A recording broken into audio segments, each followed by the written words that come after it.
Je vais peut-être commencer par les raisons que Jaume nous donne pour avoir repris pour la xème fois l'histoire de cette légende, sur laquelle je vais revenir bien sûr, sur les origines de cette légende, etc.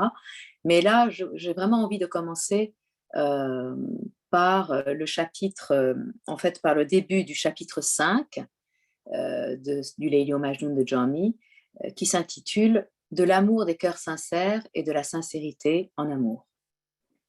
Quand l'aube de Hazal exhala quelque chose des secrets de l'amour, l'amour incendia le calame aiguisé dans le feu du désir. De la tablette du néant, le calame éleva la tête et traça des centaines de formes nouvelles. Tous les cieux qui existent sont nés de cet amour, et les piliers du monde fondés par cet amour. Sans l'amour, aucun signe de bien ou de mal.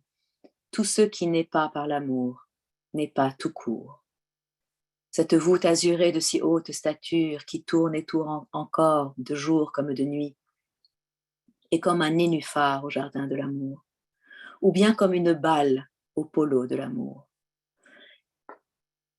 Et donc, il continue comme ça longtemps, je ne vais pas vous lire tout le chapitre, mais enfin, c'est tout un chapitre dans lequel, au fond, Jaume explique en creux pourquoi il a écrit ce roman d'amour une nouvelle fois. Pourquoi il faut sans cesse remettre l'œuvre sur le métier et pourquoi il faut sans cesse donc parler, reparler et encore parler de l'amour. Parce qu'il n'y a pas de chose, il n'y a pas de sujet plus fondamental, il n'y a pas de sujet plus vital au fond pour l'âme que cette question de l'amour. Et je voudrais revenir sur le premier vers, quand l'aube de Hazal exhala quelque chose des secrets de l'amour. Donc, Hazal, c'est le temps de la prééternité. C'est-à-dire, c'est drôle parce qu'en français, on a l'éternité, donc c'est celle qui va venir après, mais le mot de prééternité n'est pas, bien sûr, un mot très courant en français, alors qu'en arabe et en persan, par conséquent, nous avons un mot pour dire cela. Donc, Hazal, c'est le temps d'avant le temps, c'est l'éternité d'avant le temps. Et qu'est-ce qui s'est passé dans cette éternité d'avant le temps, avant l'advenue du temps et des formes de la création, etc. Eh bien,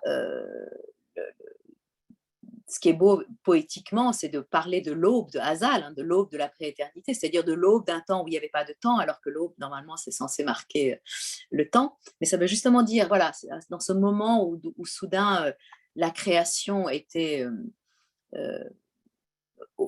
à la, était au point où elle allait naître, elle allait poindre, comme le soleil pointe au moment de l'aube, eh bien, quelque chose d'un secret a été exhalé. Et ce secret, c'est le pacte qui a été passé entre Dieu et les êtres humains et qui est un pacte d'amour. Du point de vue des tenants de ce qu'on appelle le soufisme de l'amour, ce pacte qui s'est passé entre Dieu et les êtres humains à venir, qui n'étaient pas encore créés, qui étaient encore dans le possible, qui étaient encore pas dans le corps, justement, eh bien, ce pacte qui a été passé entre les hommes et, enfin, entre Dieu surtout et les hommes, c'est un pacte d'amour.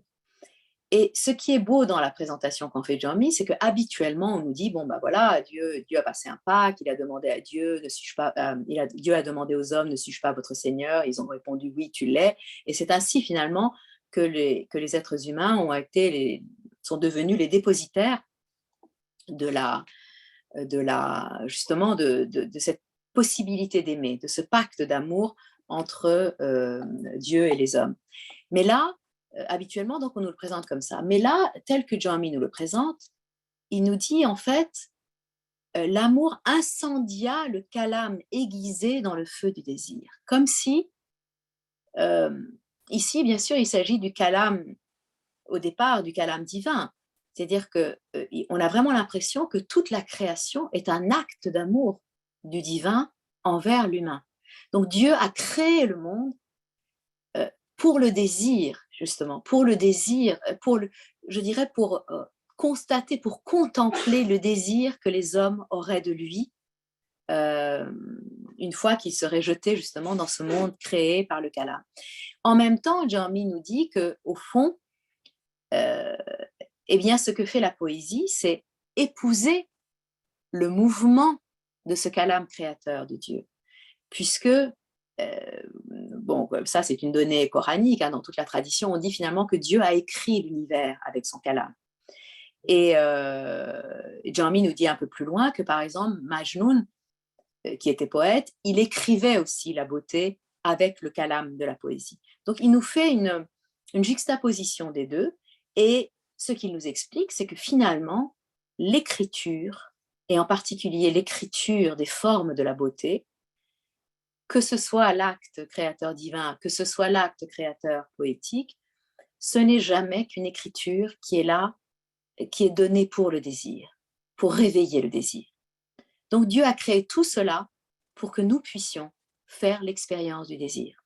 C'est aussi d'ailleurs dans la droite ligne du commentaire que May Bodhi fait au XIIe siècle, justement de ces versets dans lesquels il est question du pacte, voilà, du covenant passé entre Dieu et les hommes. Bon, je ne m'y étendrai pas, mais Jami est évidemment un lecteur aussi de ces grands commentaires mystiques du Coran, dans lesquels on nous montre Adam comme étant vraiment un être pour le désir. On nous présente la venue d'Adam dans le monde comme la venue d'un être qui vient ici pour expérimenter le désir. Il ne vient pas du tout parce qu'il a été châtié, il vient parce qu'il a reçu cette gloire divine de pouvoir goûter le désir et de pouvoir faire donc après la remontée vers la source, chargé de cette connaissance que lui donne le désir et que lui donne l'expérience de l'amour. Et cela ne peut se faire que dans ce monde, que à travers les formes, qu'à travers le corps. Et au fond, c'est cela que raconte l'histoire du Leilo Majnoun, du moins tel que l'a interprété Jami au XVe siècle.